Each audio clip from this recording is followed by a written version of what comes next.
ব্যাপারে খুব প্রচলিত একটা কথা হচ্ছে তারা দেশ বিক্রি করে ক্ষমতায় আসে এবং তারা দেশ বিক্রি করে ক্ষমতায় থাকে। আমি আপনাদের একটা একটা করে দেখাই। সম্প্রতি প্রধানমন্ত্রীর 3টি দেশ সফর ভীষণ আলোচনার সৃষ্টি করেছে। তিনি যুক্তরাষ্ট্রে গেছেন, যুক্তরাজ্যে গেছেন, জাপানে গেছেন, মানে গেছেন বলতে তিনি যাচ্ছেন, জাপানে ভিজিট করেছেন, এরপরে তিনি যুক্তরাষ্ট্র এবং যুক্তরাজ্যেও ভিজিট করবেন। দেশের মানুষের উপরে আওয়ামী লীগের বিশ্বাস কোনো কালেই ছিল না, এখনো নাই। কোন কোন দেশের সাথে আওয়ামী লীগ কি কি চুক্তি করেছে এবং কি কি তারা করতে যাচ্ছে। আমরা যদি প্রথমে ভারতের দিকে তাকাই, ভারতের দিকে তাকানোর প্রথম কারণটাই হচ্ছে, মানে আমি কেন প্রথম ভারতের কথা বলছি এই কারণেই যে ভারত আমাদের নেক্সট ডোর নেইবার, ভারতের সাথে আমাদের সবচেয়ে বেশি সীমান্ত আমরা শেয়ার করি এবং ভারতের ব্যাপারে স্বয়ং খোদ প্রধানমন্ত্রী পর্যন্ত বলেছেন যে ভারতকে আমরা এত দিয়েছি যে সেটা ভারতের আজীবন মনে থাকবে। এখানেই শেষ না, ভারত হচ্ছে সেই দেশ যেই দেশে আমাদের পররাষ্ট্রমন্ত্রী গিয়ে বলে এসছেন আমি ভারতের দালাল, আপনারা আরেক দফা আরেক টার্ম প্রধানমন্ত্রী শেখ হাসিনাকে ক্ষমতায় আনবেন। অর্থাৎ বাংলাদেশের রাজনীতিতে ভারতের মতন এত বেশি খেলাধুলা আর কোনো দেশ অতীতে করে নাই, ভবিষ্যতে করবে কিনা জানি না, তবে সম্ভাবনা কম। সেই ভারতকে সবকিছুই দেওয়া হয়ে গেছে, এটা নিয়ে আর নতুন করে মনে করানোর কিছু নাই। রিসেন্টলি যেই খবরটি এসছে সেটা হচ্ছে এনবিআর থেকে পাকাপোক্তভাবে ট্রানজিট এবং ট্রান্সশিপমেন্ট দেওয়া হয়েছে ভারতকে। মোংলা বন্দর এবং চট্টগ্রাম বন্দর ব্যবহার করবার পারমিট দেওয়া হয়েছে। বাংলাদেশের সড়ক পথ ব্যবহার করে ভারত থেকে পণ্য চলে যাবে সেভেন সিস্টার্সে, সেই ব্যবস্থা করা হয়েছে এবং সেটা করা হয়েছে নামমাত্র মূল্যে। একেবারেই যেইটুকু ফি না নিলেই নয় সেইটুকু ফিতে এটা করা হয়েছে। আপনাদের যদি মনে থাকে আপনারা নিশ্চয়ই রিলেট করতে পারবেন, সেই সময়ে সরকারের একজন অতি প্রভাবশালী উপদেষ্টা বলেছিলেন ভারতের কাছ থেকে মাসুল নিতে আমাদের লজ্জা লাগে। তো সেই লজ্জার কারণেই হোক বা যাই হোক ভারত ক্ষমতায় রেখেছে, সুতরাং মাসুল চাইতে লজ্জা লাগতেই পারে। সেই লজ্জার কারণেই একেবারে নামমাত্র মূল্যে ট্রানজিট ট্রান্সশিপমেন্ট দেয়া হয়ে গেছে অলরেডি। ভারতের আদানি কোনো সরকারি কোম্পানি না, একটা private company which is very close to Modi government. সেই আদানিকে 25 বছরের যেই চুক্তি বাংলাদেশ সরকার করেছে আদানির সঙ্গে বিদ্যুৎ কেনার ব্যাপারে, সেটা নিয়ে খোদ ভারতের পার্লামেন্টে প্রশ্ন উঠেছে। ভারতের বিরোধী দলরা বলছে যে মোদি সরকার বাংলাদেশের স্বার্থ বিরোধী এই চুক্তি করেছে তার বন্ধুকে অর্থাৎ আদানিকে সুবিধা দেবার জন্য, এবং সেই চুক্তিটা বাংলাদেশ সরকার করেছে এ কারণেই যে ভারতের সঙ্গে তার সম্পর্ক রাখতে হবে, অতি সুসম্পর্ক রাখতে হবে, সবকিছু ভারতকে দিতে হবে যাতে ভারতের চিরকাল মনে থাকে, কারণ এই সরকারকে ক্ষমতায় থাকতে হবে। সেকেন্ড আসেন আমেরিকা। আমেরিকা এমন একটা দেশ যেই দেশ বাংলাদেশের নির্বাচন নিয়ে, সুষ্ঠু অবাধ নির্বাচন নিয়ে, গণতন্ত্র নিয়ে, বাক স্বাধীনতা, ডিজিটাল সিকিউরিটি অ্যাক্টের অপব্যবহার নিয়ে, মানবাধিকার নিয়ে ভীষণ রকম সোচ্চার।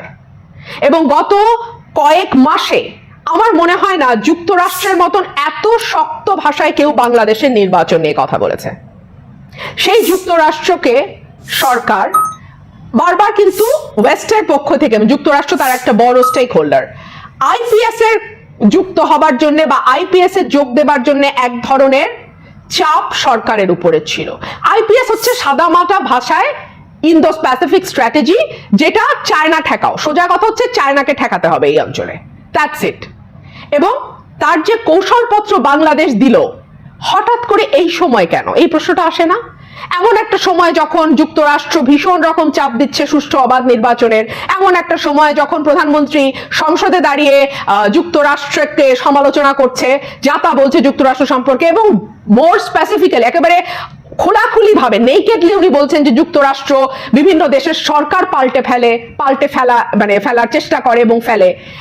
এমন একটা সময় যখন তার একমাত্র পুত্র সজীব ওয়াজেদ জয়, যিনি যুক্তরাষ্ট্রের নাগরিক, তিনি আবার বলছেন স্টেট ডিপার্টমেন্ট ভণ্ডদের আখড়া। এই নানান বিবেচনায় যখন অতি বৈরী একটা সম্পর্ক, তিনি প্রায় একটা কথা রাগ করে বলেন যে যুক্তরাষ্ট্র একদিকে মানবাধিকারের কথা বলে, অন্যদিকে আমাদের পরিবারে যারা খুন করেছে, খুনের সঙ্গে যুক্ত, সরাসরি যুক্ত, তাদেরকে নিরাপদ আশ্রয় দেয়, তাদেরকে ফিরিয়ে দেয় না। এই যে এই কথাগুলো যখন তিনি বারংবার বলছেন এবং যুক্তরাষ্ট্রের ব্যাপারে অত্যন্ত কড়া মনোভাব দেখাচ্ছেন, তখনই কিন্তু বাংলাদেশ আইপিএস এর কৌশলপত্র দিচ্ছে। এবং এই কৌশলপত্রটি খুব মানে সারপ্রাইজিংলি কিনা আমি জানি না এই শব্দটা বলা এখানে ঠিক হচ্ছে কিনা, এটা কিন্তু ওয়েস্টের যে কৌশলপত্র তার সঙ্গে অনেকখানি মিলে যায়। এবং এই কৌশলপত্রের মধ্যে অ্যান্টি চায়না বা ধরেন চায়না ঠেকানোর এক ধরনের ফ্লেভার কিছু কিছু ক্লজে পাওয়া যায়। সুতরাং ওয়েস্ট যেরকম কৌশলপত্র চাচ্ছে সেই আঙ্গিকে, পুরোপুরি না অফকোর্স 100% না, বাট সেই আঙ্গিকে বাংলাদেশের এই কৌশলপত্রটি প্রণীত হয়েছে। এই কৌশলপত্র যখন প্রণীত হয়েছে তার কিছুদিনের মধ্যেই আপনারা জানেন গভীর সমুদ্রে আমাদের যে তেল গ্যাসের ব্লক আছে, 15টা ব্লক আছে, সেই 15টা ব্লক থেকে তেল গ্যাস উত্তোলনের কাজ পেয়েছে আমেরিকান কোম্পানি এক্সন মোবিল। এই যে তেল গ্যাস উত্তোলন নিয়ে বাংলাদেশে দীর্ঘ সময় আলোচনা হয়েছে, এত বছর কিন্তু সেই ব্যাপারে কোনো উদ্যোগ সরকারকে নিতে দেখা যায়নি।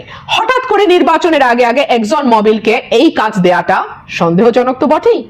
সরকারকে আমেরিকার মুখ বন্ধ করতে চাইছে। একই সঙ্গে কিন্তু সরকার আমেরিকা সফরও করছে এবং সেই সফরটি খুব গুরুত্বপূর্ণ কিছু না, বিশ্ব ব্যাংকের সাথে বাংলাদেশের 50 বছরের সম্পর্কের উদযাপন। সেটা ওনাকে কেন যেতে হচ্ছে? আন্ডার দ্য লাইন কি নেগোসিয়েশন হতে যাচ্ছে?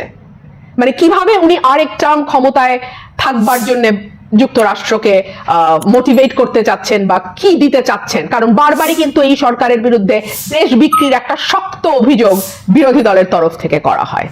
কূপের ব্যাপারে, ব্লকের ব্যাপারে আরেকটা কথা মনে পড়লো, তেল গ্যাসের অগভীর সমুদ্রে যে ব্লক আছে 11টা, তার মধ্যে 2টো ব্লকের কাজ করছে ভারত।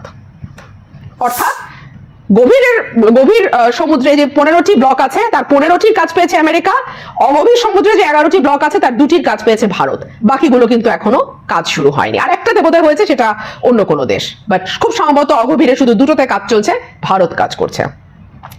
জাপান সফরে গেছেন প্রধানমন্ত্রী এবং সেখানে তিনি বলেছেন একদম খোলাখুলি ঘোষণা দিয়ে যে সমন্বিত কৌশল থেকে আমরা এখন কৌশলগত অংশীদারিত্বে পৌঁছেছি এবং কৌশলগত অংশীদারিত্বের মধ্যে প্রতিরক্ষা একটা বড় অংশ বা ডিফেন্স প্যাক একটা বড় অংশ জুড়ে থাকে।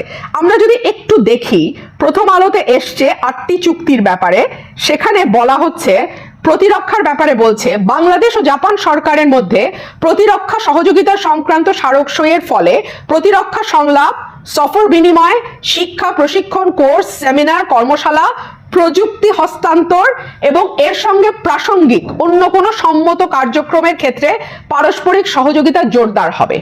দীর্ঘদিন কিন্তু আমাদের ডিফেন্সের যেই অস্ত্র বা ডিফেন্সের যেই যন্ত্রপাতিগুলো দরকার ছিল আমরা কিন্তু চায়না থেকে আনতাম, আমরা এখন জাপানের দিকে যাচ্ছি এবং জাপানের সাথে ওয়েস্টের যে ঘনিষ্ঠতা এবং জাপানের যে খোলাখুলি চীন বিরোধিতা, এটা কিন্তু আমরা জানি।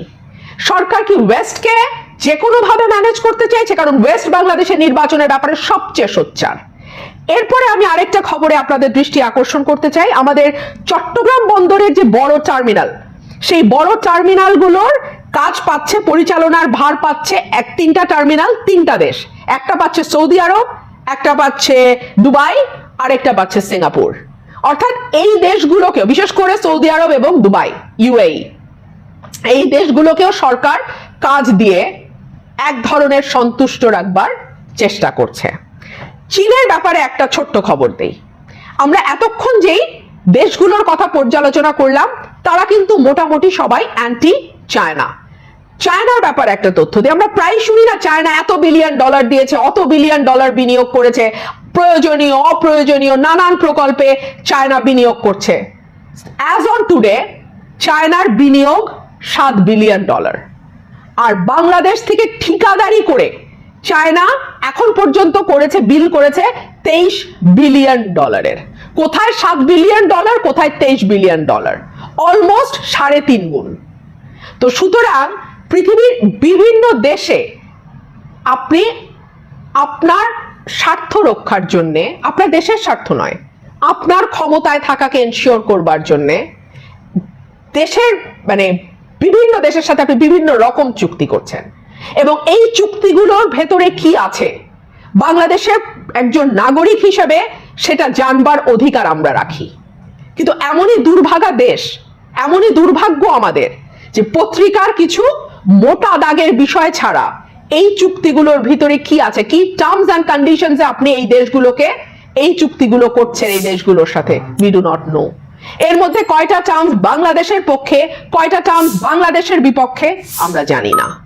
তবে মোটা দাগে এইটুকু বলতে পারি, আন্তর্জাতিক মহলকে ব্যবহার করে বারবার কিন্তু ক্ষমতায় আসা যায় না।